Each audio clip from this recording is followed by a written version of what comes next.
Namaste to everybody and a very good morning. Good morning, ma'am. I must first thank Good morning. St. Anne's College. I feel a special affinity for St. Anne's because I passed out of St. Anne's Secunderabad ISC section more than 40 years ago. And then 40 years later, I was invited there to speak. I remembered how we used to play around in those places, wonderful sisters training us where we did not really need a life skills course because their life was a model of life skills. And we learned all our values from there. I remember every day of the exam, before the ISC exam, which was still being conducted by London in those days, we used to go to the church and pray very fervently because the school has a church right next to it. These were all what we had. And that is the real culture of our country, because I never felt that I'm a Hindu, I cannot go into a church, or they didn't feel that the outsiders, other religions cannot come into our church. This kind of a foundation, I think, St. Anne's has given. And when I hear the name St. Anne's, I can never say no to an invitation. Thank you so much. And thank you, Reena. Thank you so much. Thank you, ma'am. Okay, I'm very happy that I'm here today. I'm sure all your students are attending because that's what I was told. And yes, ma'am. I must congratulate the English department also, because the English department is always in the forefront of all development activities for our students. So that's really wonderful. Now, let us see. Congratulations for this. Let me try to say that there are two important words here. One is the life skills part, and the other is the self-improvement part. So let us talk about these two. You got a wonderful introduction already from the way your students spoke and they prayed, and your sir has also given a wonderful idea about it. So it is like an introduction to whatever improvement you would like to make. Please keep in mind that self-improvement is something over and above what you're doing in college. We all think that the best way to make our life successful, the best way to improve ourselves is by education. That's true.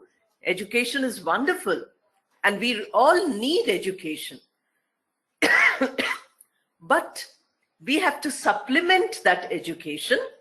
We have to add to that education, which we call as formal education. We go to a school and a college and we get a degree. But what about your learning experience? Please remember that you will also have to educate yourself without the help of your sir or madam or your principal or others. How are you going to do it? Now, these life skills, as you must have heard from the list sir read out to us very beautifully, that these are skills which help us to live better. For living better, what we require is an attitudinal change. We have to change our thoughts, our attitudes.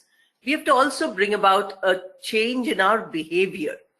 So soft skills, to learn soft skills, life skills, self-improvement, etc.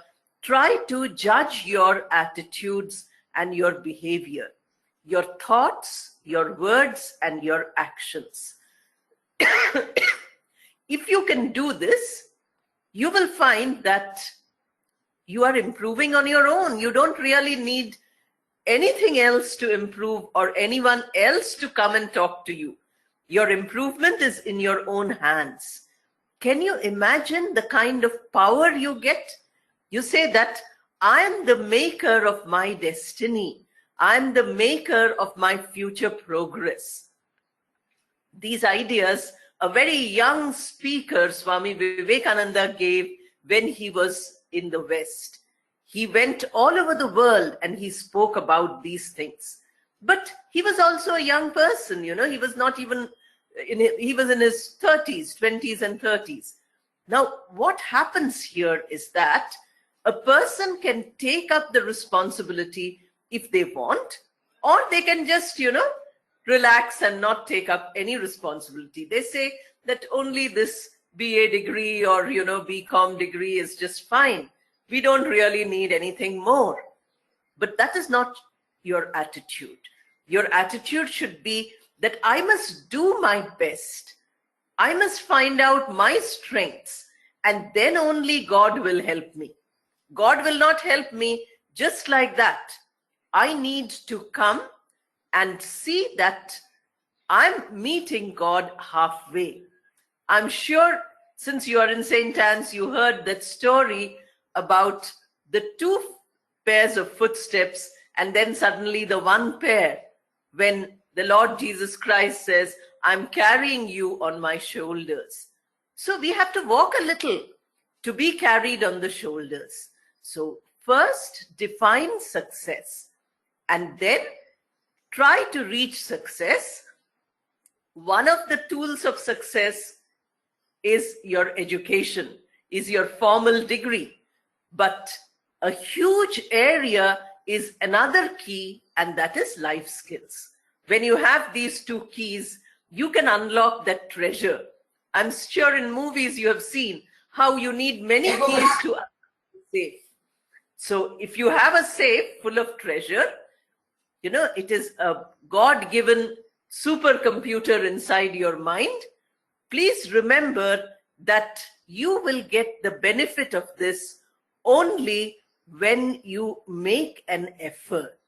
So that is why self-improvement. I've given a lot of importance to self-improvement here before I go on to the life skills. Because unless you are willing for self-improvement, you will not be able to take up the idea of, you know, going into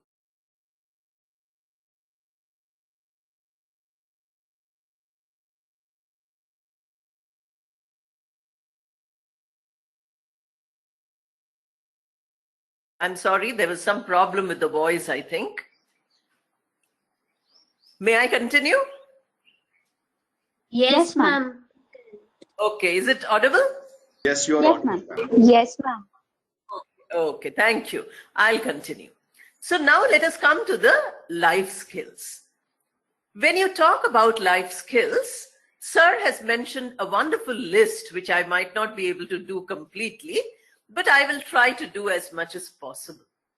Now let us take for communication skills you're learning in your English classroom. Now what else should I tell you about? One is listening.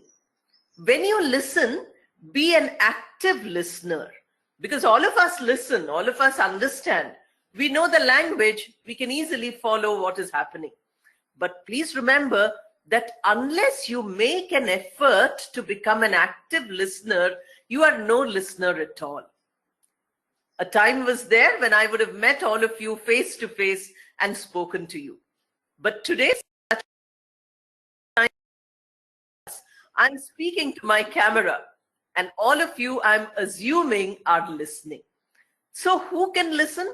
Suppose we have 100, I can see 127 on my screen. So if there are 127 people, how to ensure that all of them are listening? I cannot ensure. Your teachers cannot ensure. Only each one of you can ensure that if I have active listening ability, that means I will listen to the speaker. I will judge, is it worth listening? Should I listen? And then you will evaluate whatever is being spoken. Do I already know? Can I improve what I know? Can I add which the speaker hasn't said, but I know more? This is the way we need to evaluate ourselves when we are listening. So in LSRW of communication, listening is most important because we can listen actively. And by listening actively, we improve our knowledge, we improve our self-assessment. Sir mentioned this also, evaluating yourself. This is important. When it comes to speaking, we all speak, fluency, etc. you speak. But what is important in speaking is, are you saying something which is worth saying? Are you saying something which hurts somebody? Are you using tact or are you being very rude? These are all communication skills we need to learn. We need to consider the impact of our words on other people. How do you feel when you listen to these words, which others, if they tell you that you're excellent, you feel so happy. They tell you you're useless, you feel so unhappy. So you must remember that when you speak, you have to judge what is possible for us to speak out, what is possible for us to put in a very polite language, although you are not trying to make a point which is very polite. Shouting, screaming, this has become the order of the day. Everybody is in conflict with everybody else. That is not a life skill. A life skill is to be decent, polite, empathetic.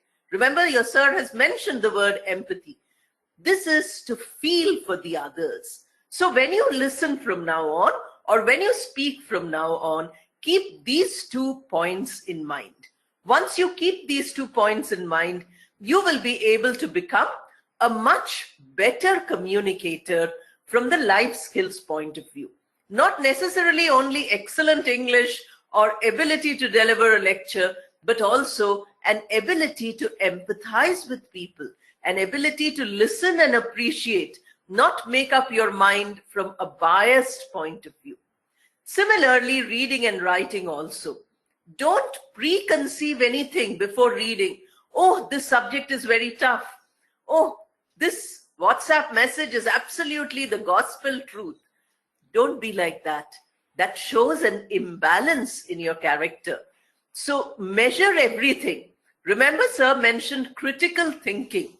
In India, the culture is of critical thinking from thousands of years ago. If you look at our culture, you will find that everything is without a personality. You start from the earliest texts. These are the most ancient texts in the world. Nobody wrote them. We are not talking about an individual human being. What are we talking about? We are talking about opinions. We are talking about ideas. We are talking about attitudes, how to do the right thing. So everybody was using critical thinking to talk about it. Today also you can talk about it. You take any of the ancient texts and you write a commentary. You write it from your perspective, not from what somebody else has told you. This is what is most important. That is critical thinking. So when we use critical thinking in our reading or in our writing, we become original thinkers. We become greatly appreciated, not only in your personal life, but also in your professional life. They say, oh, you are an innovator. You are a person who has genuinely new ideas. This is what everybody is looking for today. We have no place for people who are only followers. We have a place only for leaders. So each one of you needs to be a leader. Very important life skill is leadership. But we all want to be popular, famous leaders. We don't want to, be leaders of ourselves. Now, who has to be a leader? A real leader is one who leads herself or himself. Not leading others first. First, lead yourself. Take yourself in the right direction. So how will it happen? When you start your critical thinking faculties. Your LSRW skills give you some foundation. And how to use this foundation, you must remember that this will come to you only when you analyze yourself.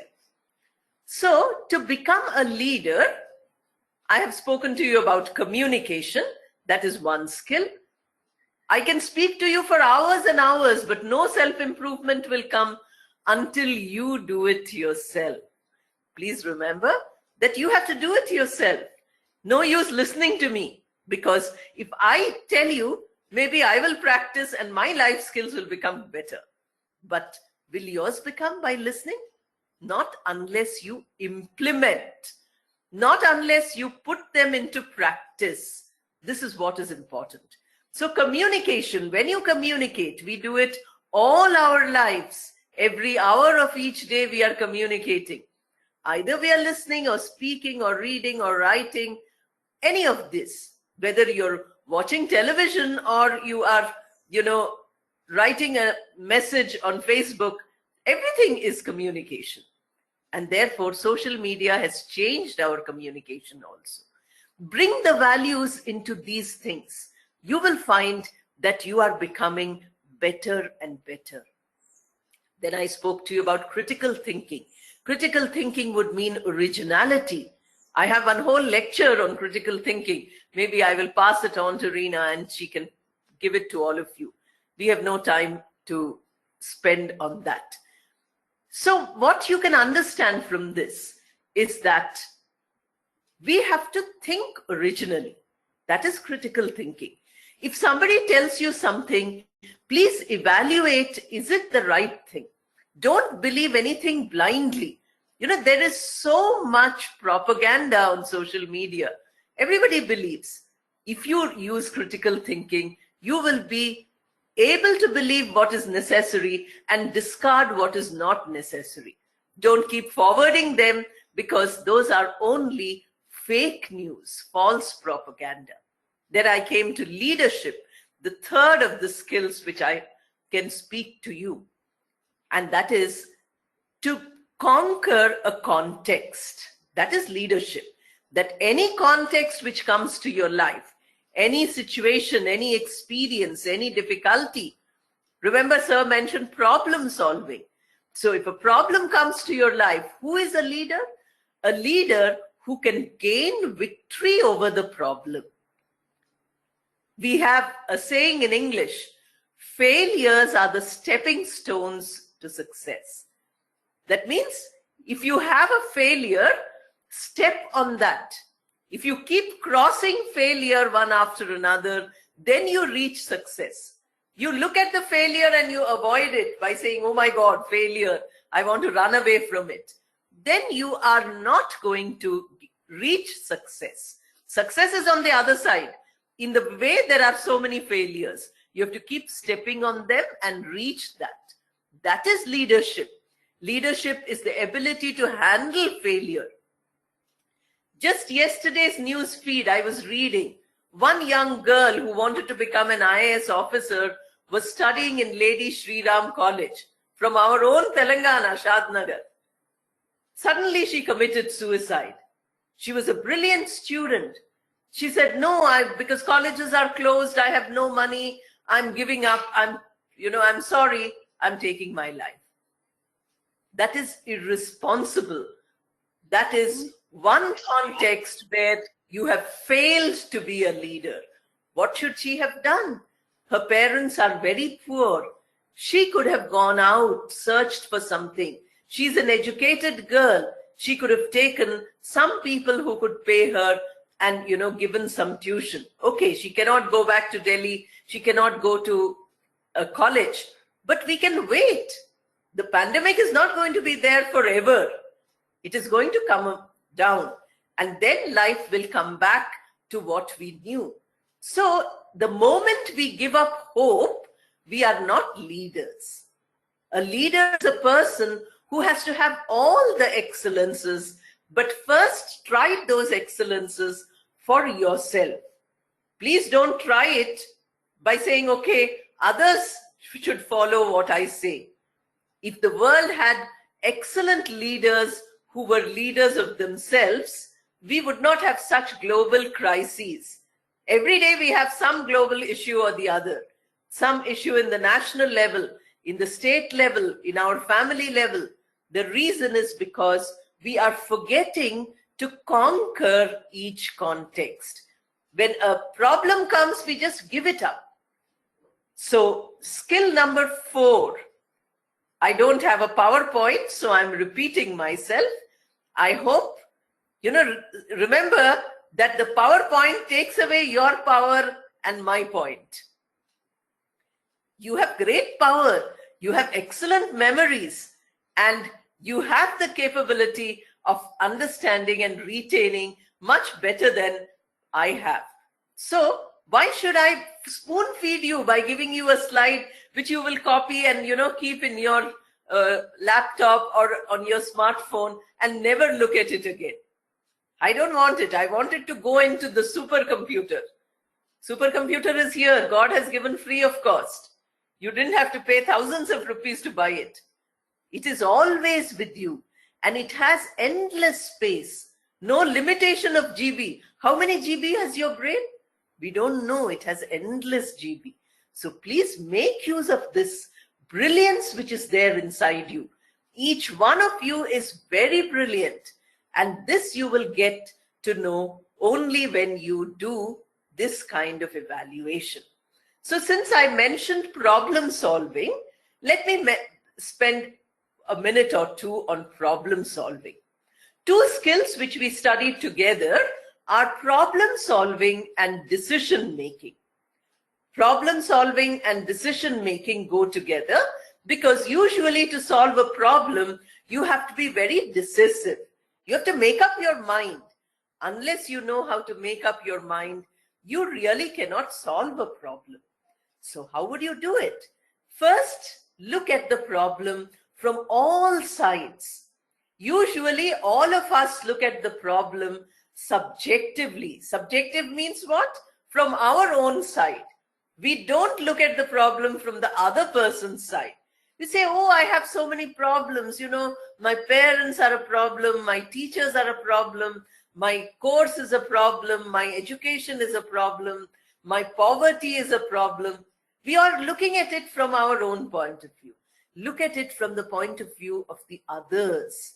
Then you will find, when we were young, I remember in school, we used to sing a beautiful hymn.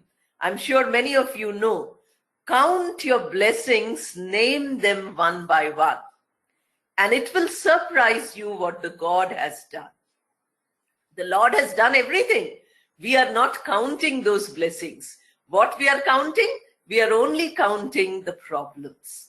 So problem solving would imply first a positive state of mind. That yes, I have a problem. I have failed in an exam. No problem. That I will study so hard that next time I will come first. That is self-improvement. That okay, I have failed. No, they don't do that. What do? They just go, jump into tangled, finished. I failed, so I jumped, I committed suicide. That is so silly. Or you run away from home by saying, I don't want to come back home because I failed in my exam. That is not problem solving. It is escaping from a problem. So who is a good life skills person?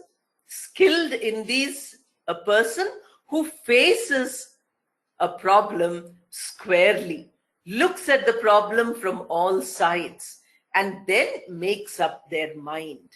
It is this making up your mind as to how to do and what to do that is called decision making. Now, if the problem is very simple, it will go away in a day or two. If you have a headache, you can't say it is an insurmountable problem. Okay, you have a headache, you take a tablet, it will become all right. You lie down for some time, it will become all right. Problem solved. But you have to make a decision. You have a headache, but you're going on reading smallest print on your mobile phone. Your headache is not going to become good. You have to sacrifice something in order to get something. Therefore, always remember that unless you are able to decide, you cannot solve a problem. Decision making requires a strong mind. All of us, at some time or the other, have a mind which becomes very weak. We become very disappointed.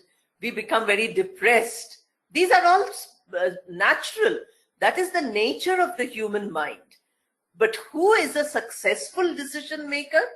A person who who is able to motivate themselves, a person who is able to give enough motivation in order to, motivate oneself, self-motivation, in order to overcome that depression. You say, okay, today I'm very depressed. Why am I depressed? What is the reason for my depression?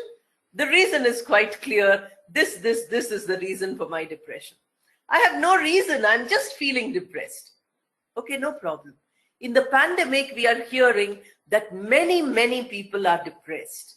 So what we require for self-improvement, we don't require only online classes or our degrees or our exams online. We require the strength within to come out to cope with this.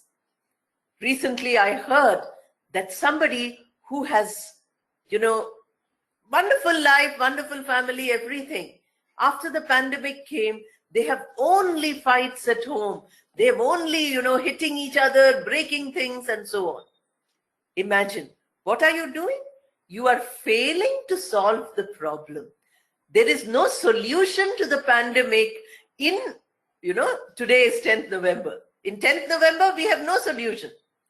Maybe in future, we have hope for a solution. Hope is a wonderful motivator. You must remember, the moment you lose hope, your motivation goes away. So when you want problem solving, decision making, have these values in mind. That there is somebody sitting there, up there, God, taking care of us. The blueprint of our life is there with God.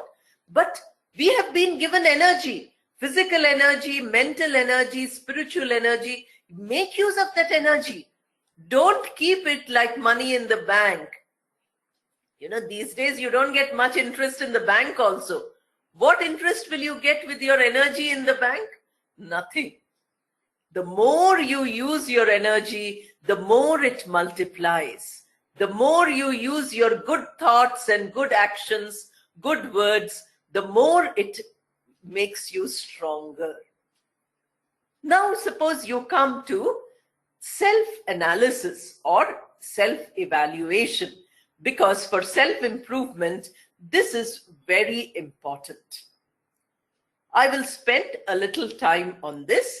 The others I have said very simply and very briefly, because each of these topics, when I was in the university, we used to have courses in soft skills. Each of these topics will take one whole day. Morning till evening, we will have theory, practicals, etc. for each of these topics. In 1 hour, I can only mention all of them. I will try to mention as many as possible and then leave you to find out about them. You have so many online resources, and implement whatever you think is very useful for you. Let us look at self-analysis, self-assessment. Like you have internal assessment, external assessment, university exam, so on. Now, what are we doing?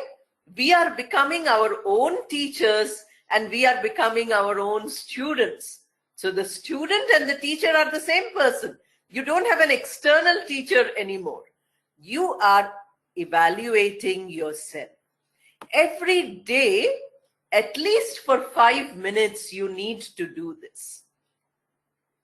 Sit for 5 minutes at the end of the day or at the beginning of the day, thinking, what did I do in the last 24 hours which is right?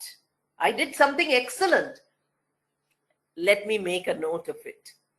What is it I did in the last 24 hours which is terrible? I made a mistake.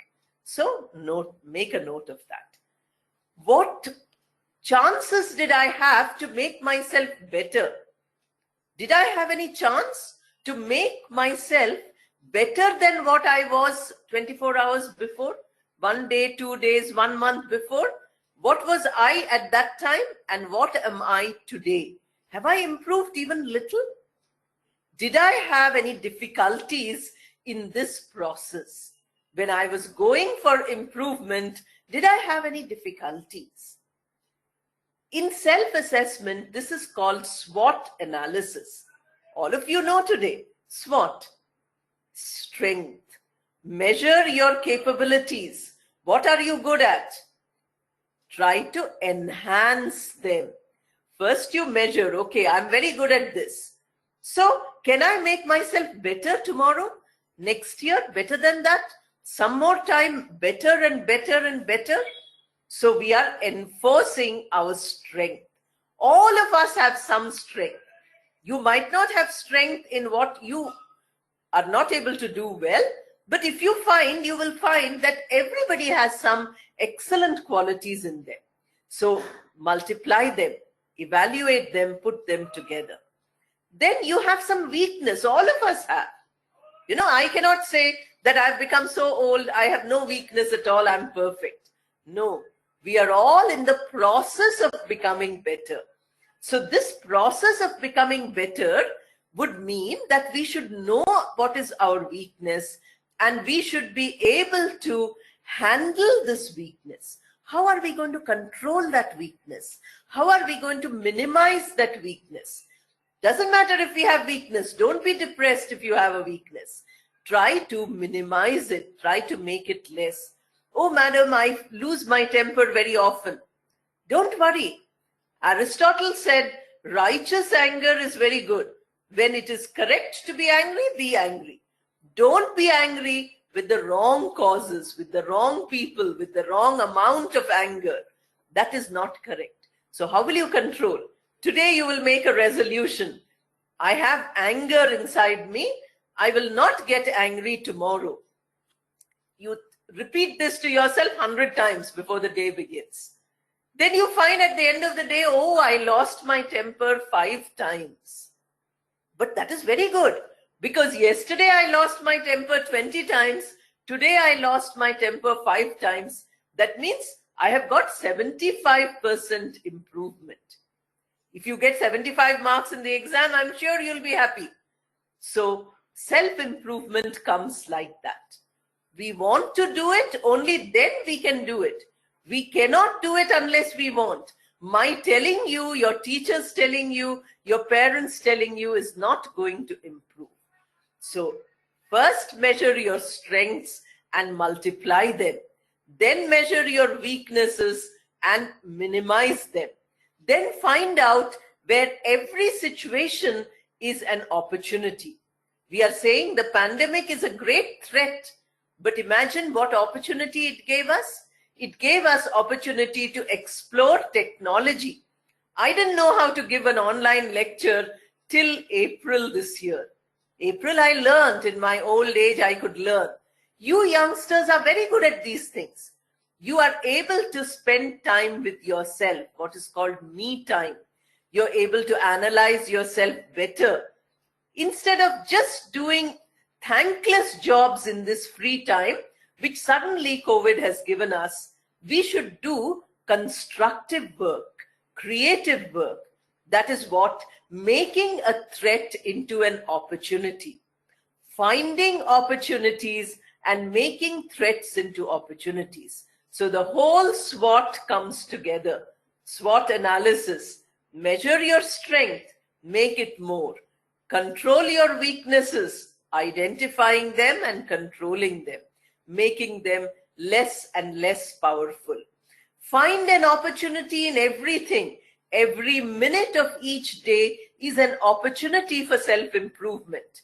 Do it. And then you have to have the threats. Threats, as I told you, are difficulties, problems, conflicts, crises. This we have, no problem. We face them and we make an opportunity out of them. If somebody scolds you, don't get angry. Take it as an opportunity to improve yourself. You say, oh, my teacher has scolded me today. My parent has scolded me today. Wonderful, no problem. If they scolded me because I deserved it, let me become better by changing myself. If they scolded me, but I did not make a mistake, then let me forgive them because they don't know me. That is why they think I made a mistake. In this way, We have to analyze, we have to think.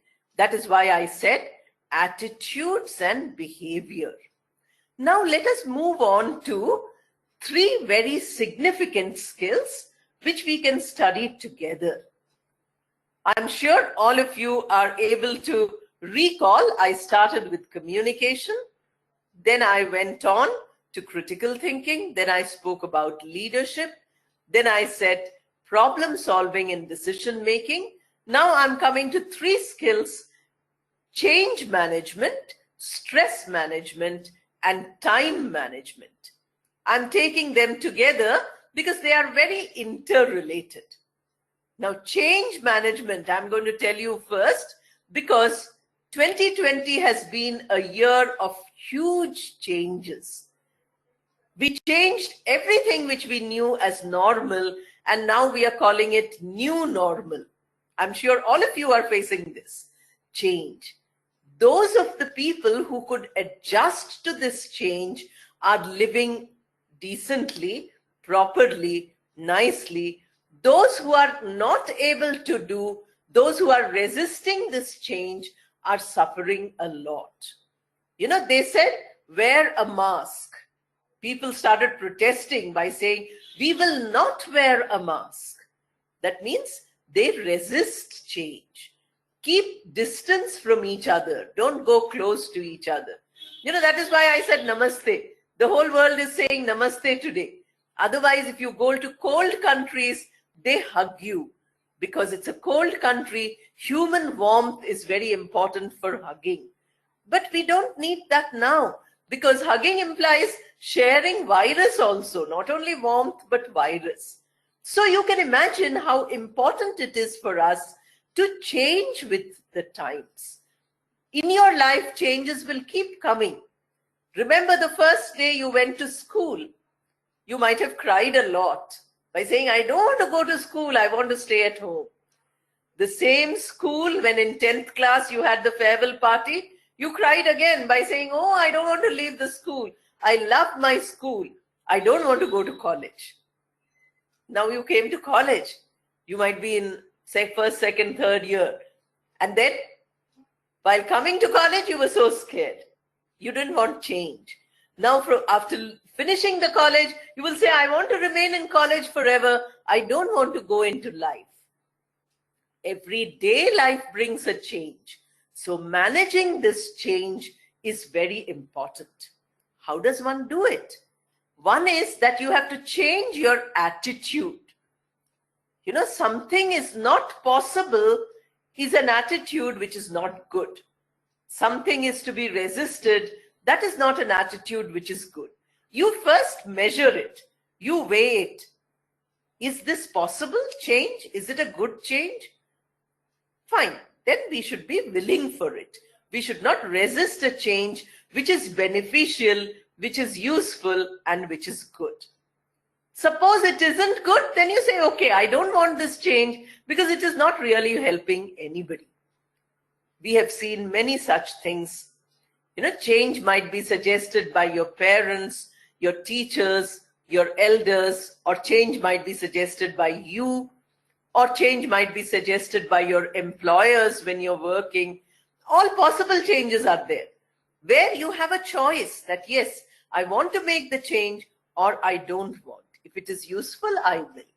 Attitudinal change. And then, of course, there is a change of adaptability. That means your behavior also has to change. Not only your mind, but your words and your actions also have to change.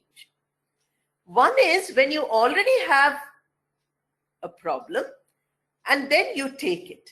Here, what I'm talking about is stress. So that is why I mentioned change, stress, and time together. They are interrelated.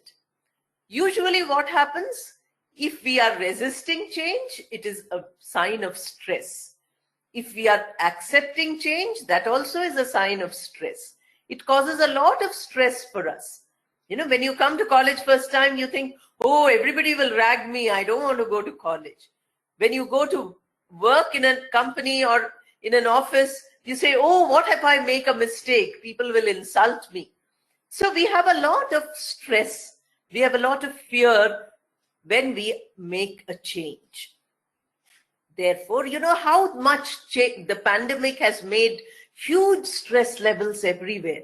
So you can imagine, I'm giving you so many examples because we are living and talking in 2020.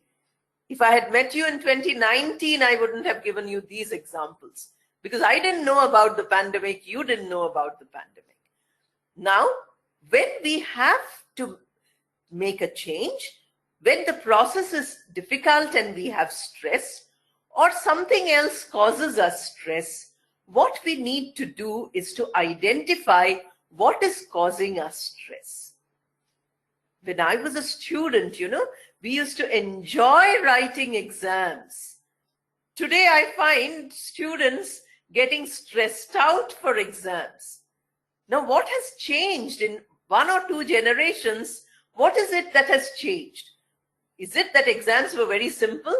Or is it that we were better than you? Nothing like that. It is only an attitude which is important. Education was something enjoyable. Education was never a burden.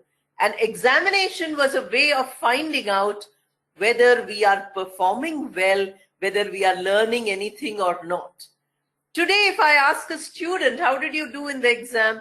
The student invariably says, Madam, wait for the memo to come. That is not correct. The moment you finish writing your exam, you must know immediately how you performed. Are you satisfied? And so on.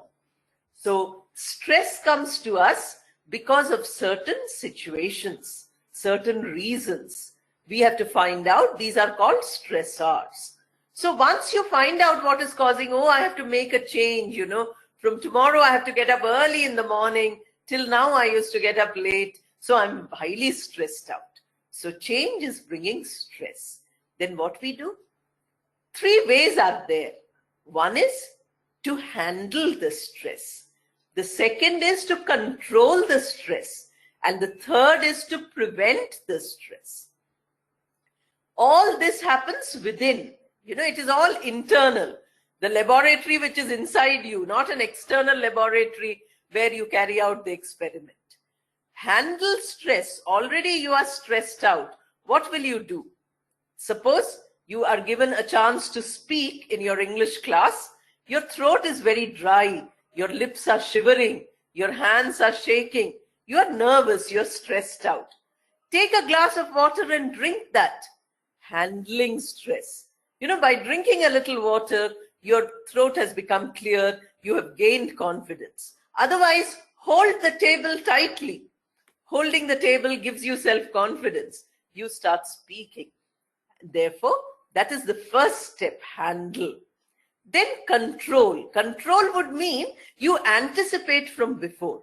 Okay, talking in the class without preparation gives me stress. So let me always remember that anytime sir or madam might ask me to speak. So let me get prepared. Let me always be ready to speak. Crossing a busy road, you know, in Hyderabad causes me stress. So let me cross many times with the help of the policeman or others so that I don't get stressed. This is called anticipating stress. And then, of course, what we have next is prevent. Prevent does not mean you stop stress from your life.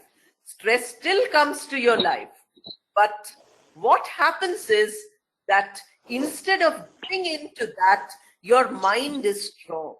So training your mind, building your willpower, building your abilities to handle difficulties, this gives you a lot of strength to manage your stress. One of the reasons why I mentioned time also with this, change, stress, and time, I said, because very often time causes the maximum stress. You know, unless we know how to use our time, we are highly stressed out. Imagine. Now, suppose you have to write an examination in 3 hours and you have to write 5 questions. First question you write for 1 hour. Then you have to write 4 questions in 2 hours. I'm sure enough mathematics all of us know. Although I'm an English teacher, I know that much maths, that you wasted too much time. So that is not time management. That gives you stress. You say, oh my God, I wasted so much time. Then in worrying, you waste 10 more minutes. This is how time causes a lot of stress. So we should remember that time management is a very important skill for all of us. For students, for teachers, for human beings, for professionals, for stay-at-home people, for everybody, time is important. Because they used to say time is money, but it is not. Time is much more precious than money. If you lose money, you can earn it back. You can get it back. You know, the police might find the burglar and give you back your money. But you lose time, you can never get it back. So make the best use of your time.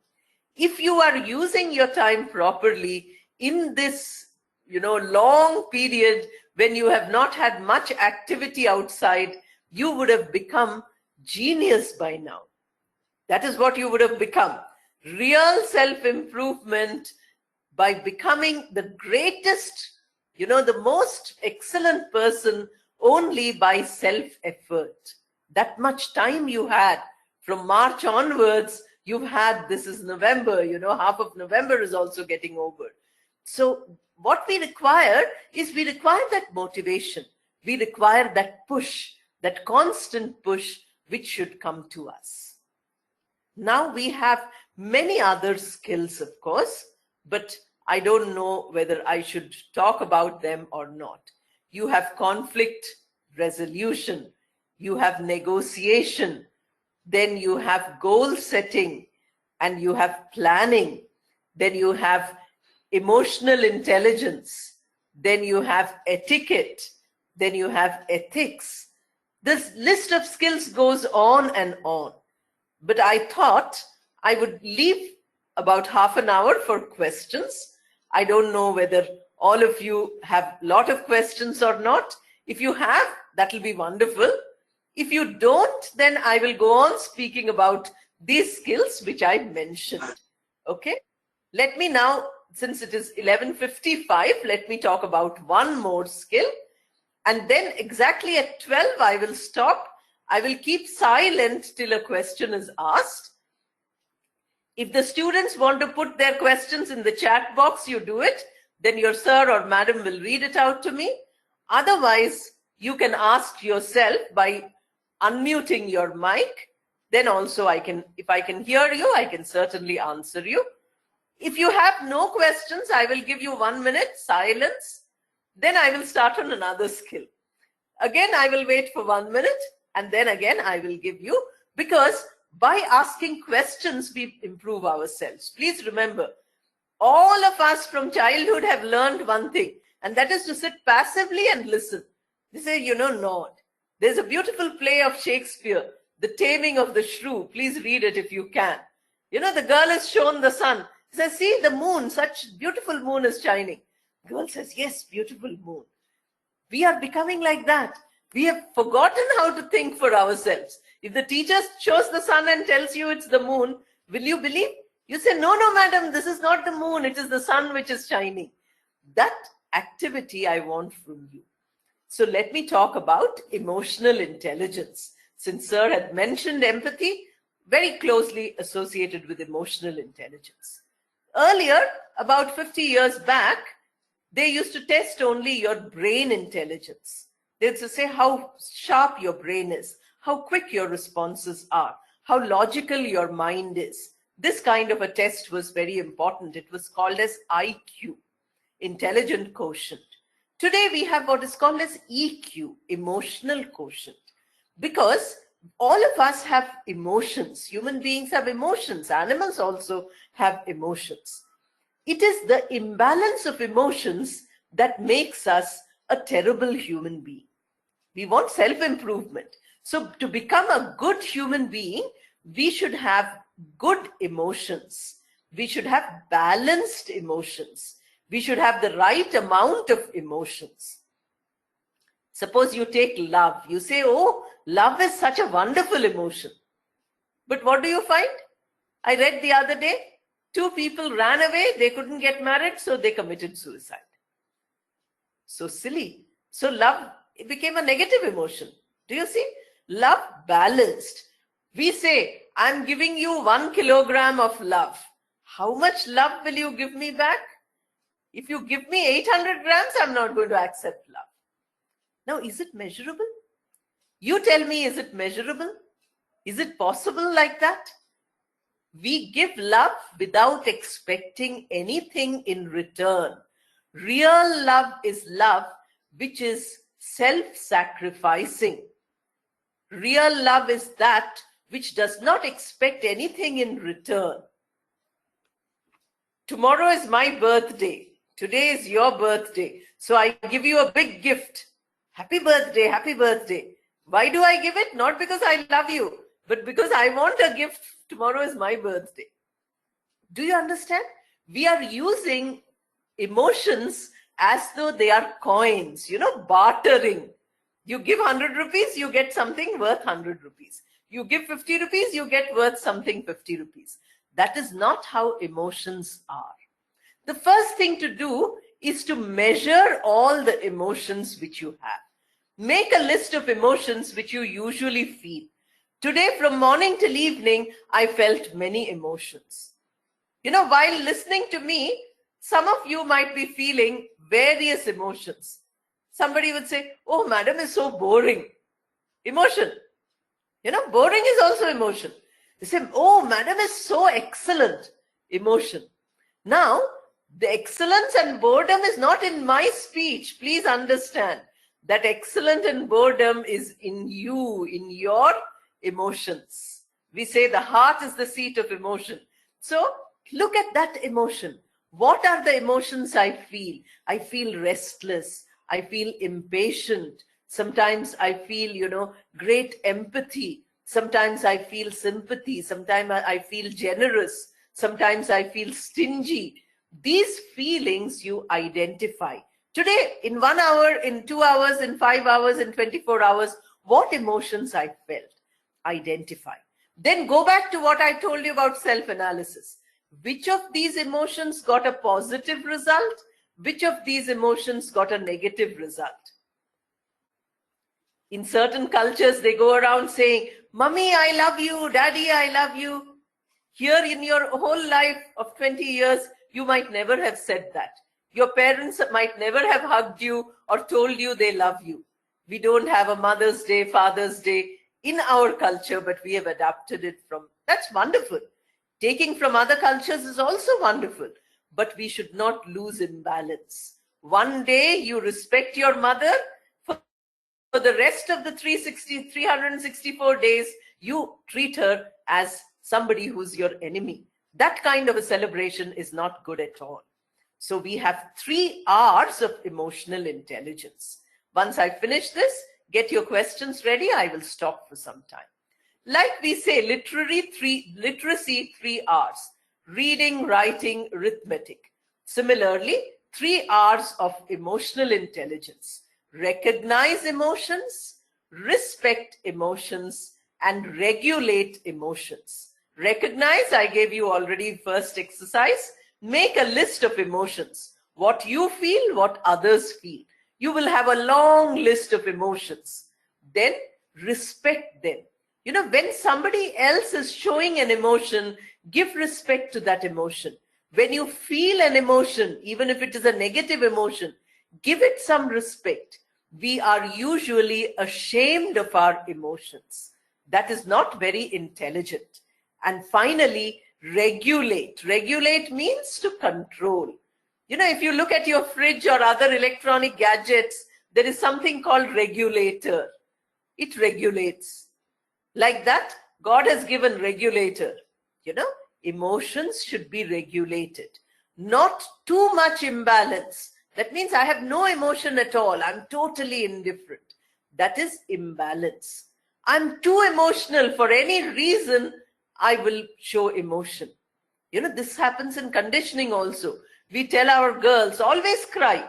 So the girls will come, they'll cry a bucket and they'll say, please give attendance. They never attended, but they want attendance in exchange for tears. So you will look at the tears, you feel very sad, and then you give attendance. No, that is exploiting emotions.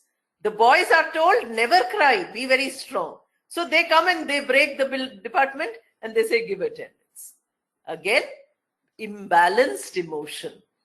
So this emotional intelligence gives you the right amount of emotion in the right context, positive emotions, even if you have negative, how to transform them into a positive.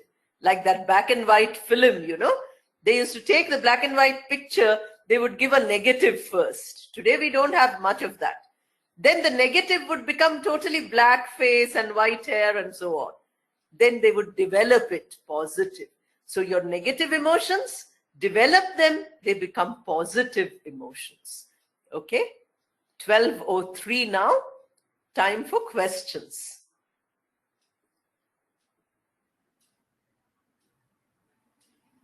I request Samia to take over the Q&A session.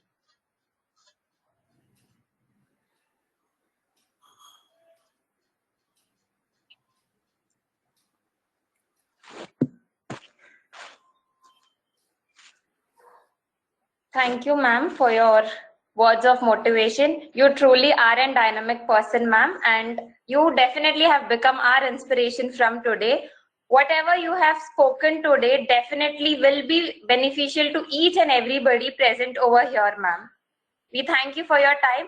Ma'am, we have a small note of appreciation from our principal sister. I would like to read it out for you. Yes, ma'am.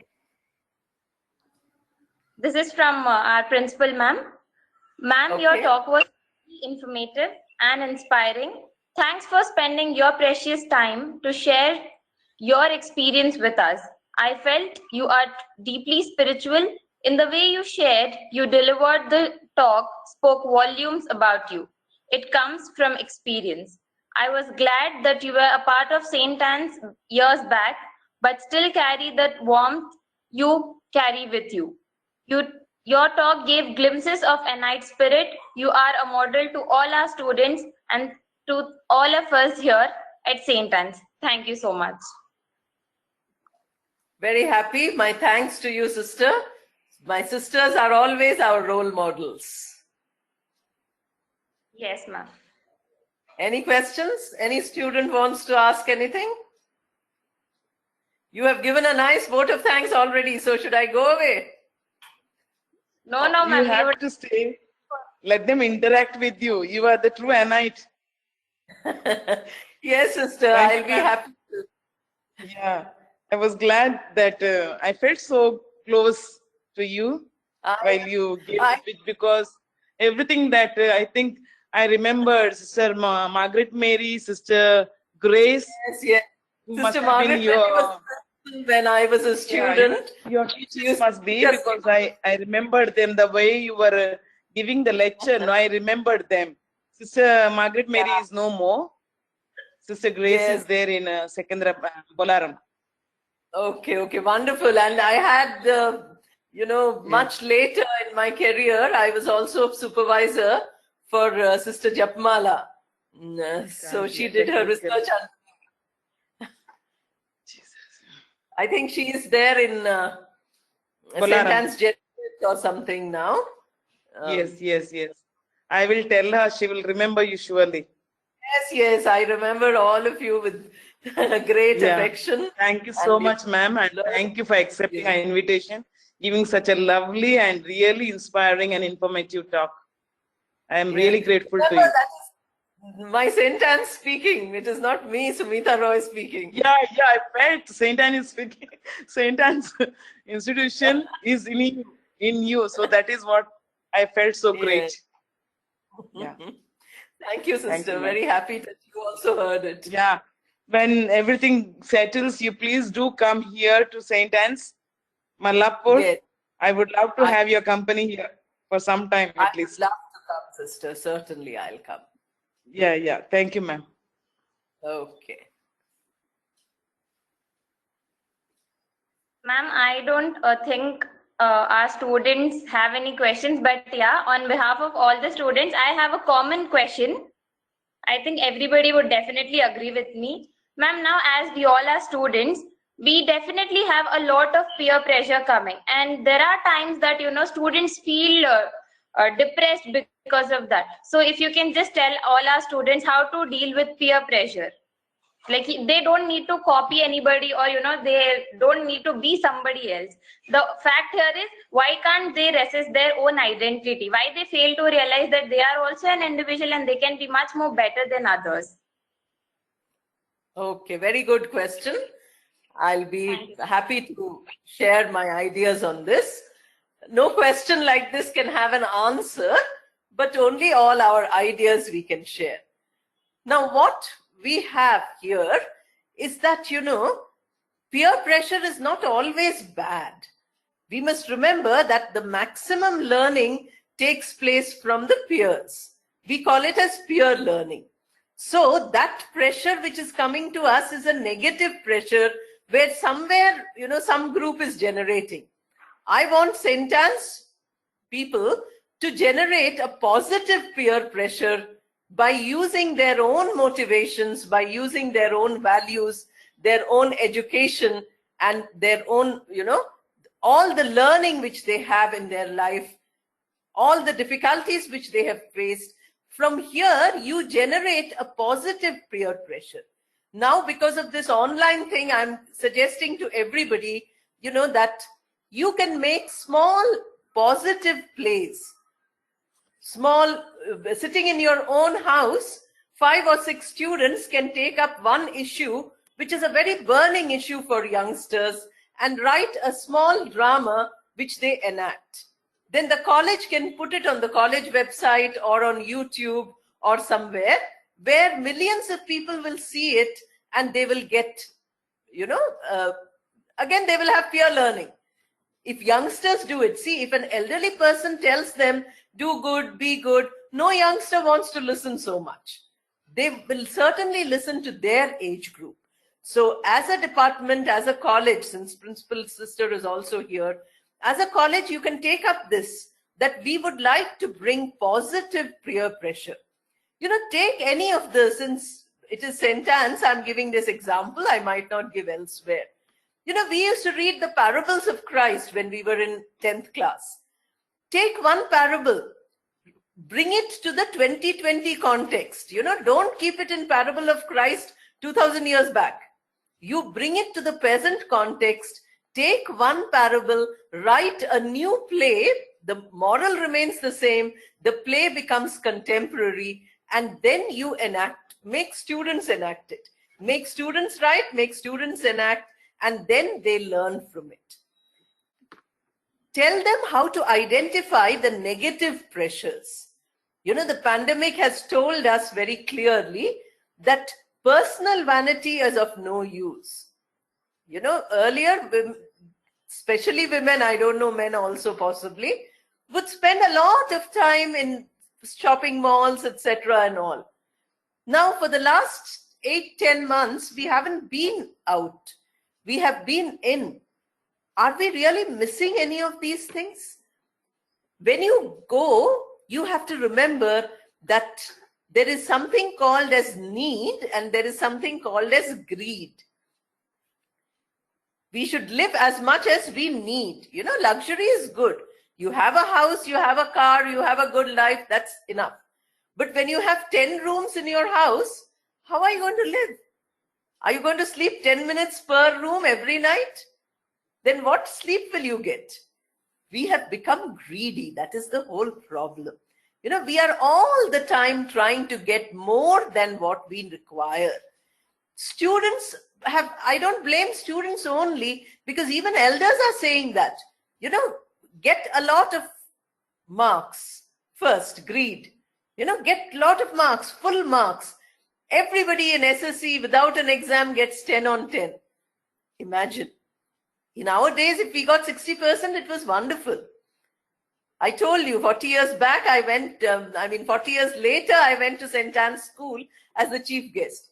Then I said, I learned all my English from St. Anne's. They said, don't worry, now you won't learn because our teachers also make mistakes. We had to be very careful because our papers were corrected in London, and they would say that Indian students, Singaporean students write better English than British students because they write colloquial English. That is the training sisters give. You know, discipline and motivation, these the sisters could give. 80-year-old Sister Adrian. And, you know, Sister Adriana was a model. She never used to take classes, but she was a model. So these models can we identify and make the students replicate it. Then peer pressure becomes positive peer pressure. Identify concepts. The English department is there. I saw wonderful sirs and madams are there in the English department. Make certain concepts which are worth having. Give it to the students. Let them brainstorm at their level. Not always positive. Let them come out with all the negatives associated with it. I remember once I was doing, video lessons for triple IT. In RJUKT, they had 6,000 students per year, but no English class. It was all, virtual classroom. So I took some students from engineering college to do a group discussion. And then I said, by listening to your group discussion, they will do better rather than my talking to them. I said, choose a topic. And you won't believe, this was, I think, 2010 or 28 maybe. They chose suicide. When I was 18 years old, the word suicide would never come to my mind. We also had problems. We also had difficulties. But we never used to think in those terms. So today, the thought process of the children is different. Give them a chance to think about these things. Set them all these interesting assignments. Imagine if they write a play, they enact it, and they see it on YouTube. They see themselves on YouTube, and they get a lot of comments, positive and negative. I'm sure they will be inspired. And this will generate a new kind of peer pressure. Negative peer pressure can be avoided also. You know what is already there. I have it. Do you also have it? That is what I'm doing this. Are you also doing it? It seems these days, I heard, of course, I don't know, that if you join an engineering college, you must immediately have a boyfriend or a girlfriend. If you don't have a boyfriend or a girlfriend, then you are not a good student at all. This is the situation. Now, I studied after finishing my 12th class, 11th class, that is, in St. Anne's, Secunderabad, ISC. I came to Nizam College. We all studied with boys. We never had boyfriends. Then I came to Arts College. I never had a boyfriend in my whole life because that was a different culture. Now, it is not wrong to have a boy as a friend, but to consider the boy as a different gender, to consider the girl as a different gender. Just 2 days back, I spoke in Reddy College. I was telling them about gender sensitization. You know, why not treat them as human beings? Why treat them as a different gender? Are we not forgetting that we are men or we are women? By thinking that we are human. So if we treat each other as human beings, all this secrecy about the gender equation will all go away.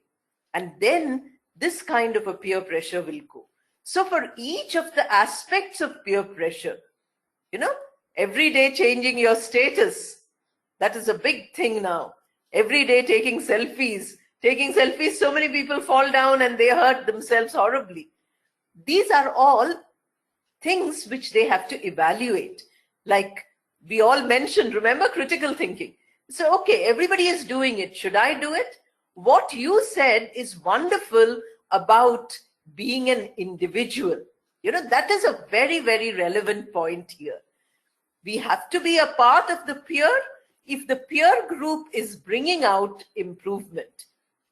If the peer group is taking us towards a negative orientation, then we should be firm leaders to bring the orientation of our own peers to a positive side.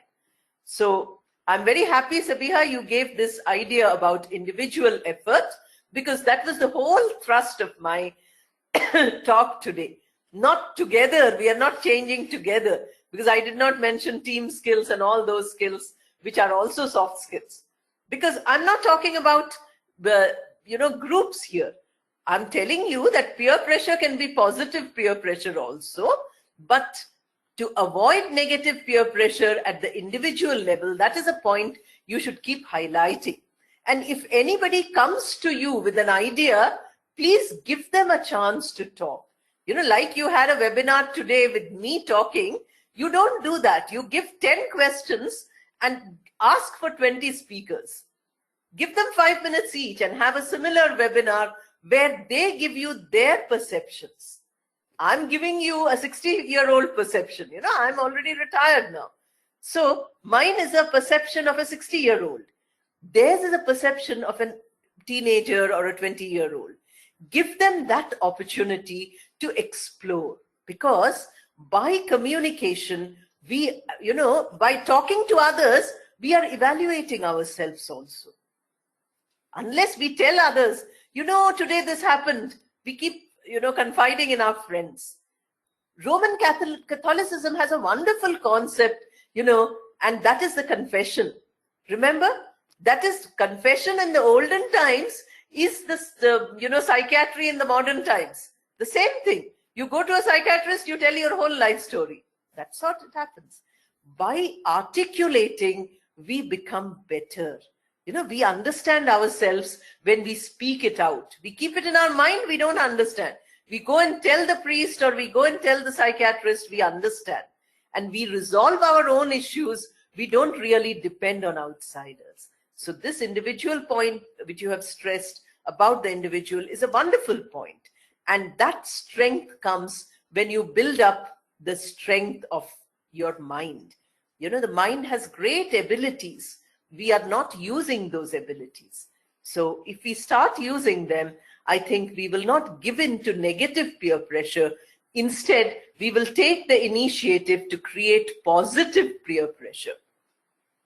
Every day, so many videos are uploaded on WhatsApp. Every minute, WhatsApp videos come. Without seeing, we keep forwarding it to everybody, saying, oh, it's a nice video. Now, those videos, they can themselves make of their own, feelings, their emotions, their problems, their solutions, how they made a failure into a success. Can't every girl talk about it? Every student talk about it? Certainly they have had failure in their life. Certainly many of them have succeeded. As teachers, you have also done it. So when we share, we care, empathy, feeling, emotions. This is what makes us human. I can't touch any of you. I can't, use my body language today because I can't look at any of you. But still, treating my, camera as human, I'm communicating with all of you. I think that is what is so beautiful about human relationships. Interpersonal skills, I did not talk about. Next Monday, I'll be talking about it in Reddy College, but then that's a different thing altogether. Okay, I hope I have tried to answer what you have asked.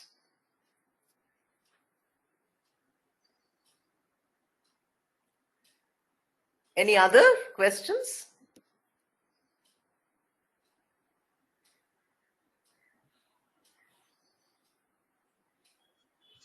Ma'am? Yes, ma'am. We do have 2 other questions. I'll just read it out one by one for you. Okay. Yes, ma'am. One question is from Rachel Vishwakarma, ma'am. She asked, how can we be fair with ourselves while evaluating or identifying our flaws and mistakes? Oh. Okay, continue. Okay, ma'am. And the other question is by Mirza Zareen Abbas. Let me answer Rachel first. And okay, it's a very good question. Then you read the next one. Okay, otherwise I'll forget. Remember my old age also. Okay. Now, how can we be fair? This is a very important question. In order to evaluate ourselves, we need to forget that we are evaluating ourselves. You know, when you have a huge ego all the time thinking that you are the best or you are the worst, you know, both ways it can happen. That I'm useless, I'm no good, or I'm the best, then that means you are only very selfish. The moment we start thinking about others, we are able to go outside our own self. Once we are able to go outside our own self, we realize that we are becoming objective. So to do any kind of analysis of yourself, you have to change your status from subjective to objective. You know, you're changing your status in all the social media. So here, you, in your internal social media, please change your status from subjective, always thinking of ourselves from our perception, to objective, thinking from the other person's perspective. When they see me, what do they see? You know, we teach non-verbal communication by seeing, go and look at the mirror. We all look at the mirror and say, oh, I'm looking nice today, I'm not looking nice today, and so on. Don't be like that. You see what others see when they see me. That is what we teach. But today, I'm not doing non-verbal because in pandemic time, we don't really need non-verbal. So when we have to evaluate in self-analysis, same process goes on. Think of what the other person will think when they observe your behavior, when they observe your thoughts, your words, etc. Once you think like that, then you will be able to go ahead. You will be able to progress. Try by marking yourself, you know, when you are evaluating yourself, which aspect of yourself you want to evaluate. Don't you evaluate yourself in your subjects? Suppose you're studying 3 subjects. Every student knows that English is my favorite. I hate English. I love maths. I love accounting. I hate other subjects, like that. So are we not evaluating ourselves? Like that, we have to evaluate our qualities, our character traits, our value orientation. We think that negative values are acceptable because everybody is being negative. But don't think like that. Where everybody is without values, your values become more precious because they are what you require. Okay? Now we have 5 minutes left. I think one more question is there. Okay? Yes, ma'am. I will read out the last question for you. This is the question by Mirza Zareen Abbas, ma'am. She asks, so being humans, we definitely have some expectations, and if we don't meet our expectations, we tend to lose hope and get depressed. What can one do to overcome this? Can you please answer, ma'am? Very nice, Zareen. Very nice question.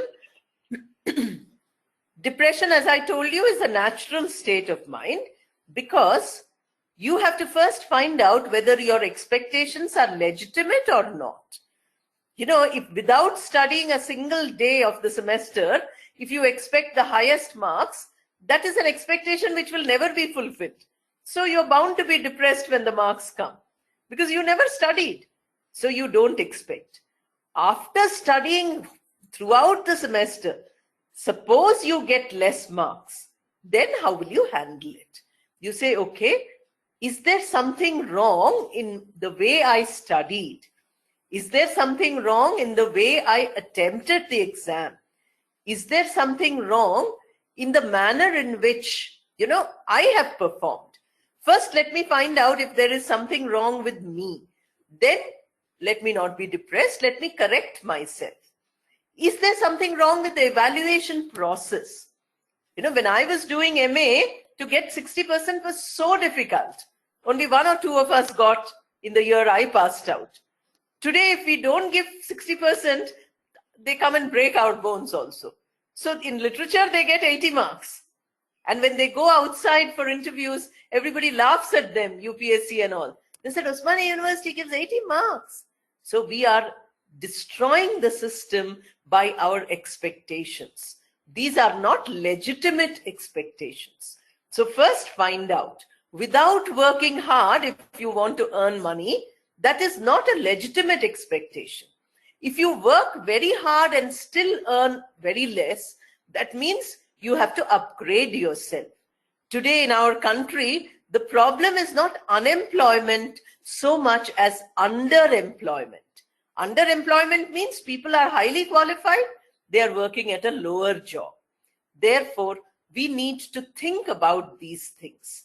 Whatever causes you depression requires to be analyzed.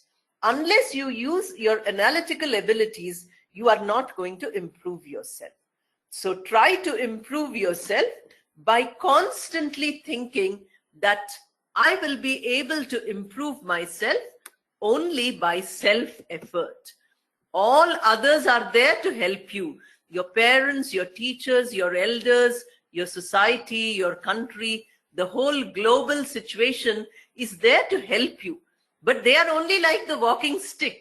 They are not your legs. Your legs are your own. The walking stick is only a support. So all these are support systems. What is real is that we have to stand on our own 2 feet. And here this is metaphorically used. That is, standing on your own 2 feet would imply that being aware of what is causing you your expectation. Are they justified expectations? And how you will set a goal in order to fulfill these expectations. If you work properly, your expectations get fulfilled. Otherwise, you don't get it. I will give you a simple example of my own life. You know, life skills are always learned with your own examples. My parents came as refugees from what is today Bangladesh. So when I was studying, sentence fee is very less, so I had no problem. And when I was studying, I didn't have money to buy books also. Even in my MA, I only depended on notes which I could write. There was no Xerox machine when I did my MA. No computer, which was other than the manual computer. When up to my PhD, I used only the manual computer. So you can imagine with what difficulty I studied. And always the expectation was that by studying hard, I should get the highest marks. From my teachers, from my parents, always. I remember once I did not do well, and my class teacher in the final year of St. Anne's, she told me, last night I could not sleep because this time you did not do well. You did not come at the top of the class. That one word of my teacher in my school motivated me to always do my best. So you can imagine how we improve. It is only self-improvement. And then God gives real benefits if you work hard. With no effort, I entered the university. With no effort, I became the head of the department. No godfather, no back doors, nothing. Happily retired, not eager to work, spending time with all youngsters like you. It is a wonderful life if you have faith in yourself, if you have faith in others, and if you have faith in God. This is most important. Have faith in yourself. No depression will ever come to you. When depression doesn't come to you, that is a nice mind where God makes his house. So we don't have to go far away to heaven. We make our body like that. Okay, great poet you might read, you know, the excellent poet of the modern age, which you might read, where he talks about the body itself, you know, the way in which we have been structured, that itself as the temple of God. So all these things, 2 minutes extra to answer this question. I'm sorry, it's 12:32. Time management I have spoken to you about. Okay? Thank you. My share is finished. I'm switching off my volume.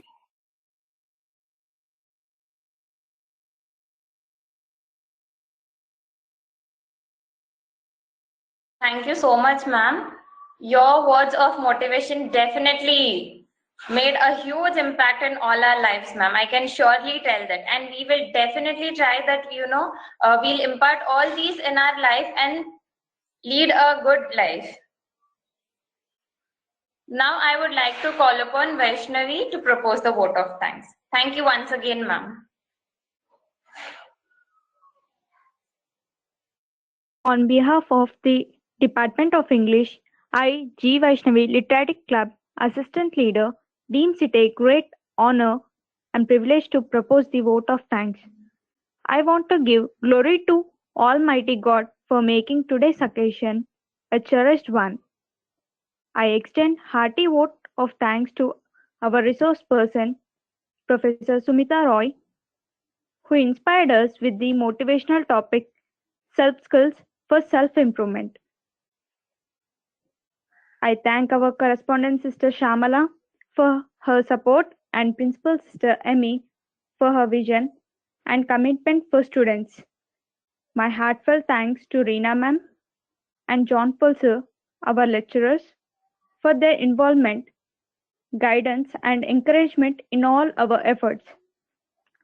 I extend my gratitude to both the head of the departments, Commerce Sunita ma'am, Science Hemalata ma'am, and all lecturers who encouraged us constantly to give our finest. I also want to thank Srinivas sir, Madhu sir, and Pallavi ma'am for their technical assistance. I appreciate the literary club leaders and assistant leaders who worked diligently for this event. Last but not the least, I express my thanks to all the Anites for your cooperation in making this event a resounding success. Once again, I thank everyone for your presence. Thank you. Thank you and namaste.